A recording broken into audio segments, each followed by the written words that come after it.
काल झालेल्या खेरडा येथील प्रचार सभेमध्ये डॉक्टर संजय कुटे यांनी शेतकऱ्यांना येत्या 1.5 वर्षाच्या आत 24 तास वीज पुरवठा उपलब्ध करून देणार असे सांगितले.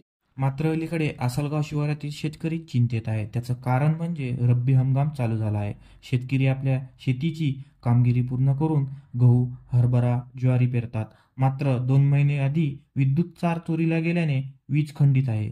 त्यामुळे शेतकरी आपली पेरणी करू शकत नाही. 2 महिने उलटून गेले तरी त्यावर काही कारवाई केलेली दिसत नाही. त्यामुळे प्रशासनावर प्रश्नचिन्ह निर्माण होते. एकीकडे 24 तास वीज पुरवठा 1.5 वर्षाच्या आत देणार आणि दुसरीकडे मात्र शेतकऱ्यांकडे दुर्लक्ष दिसत आहे.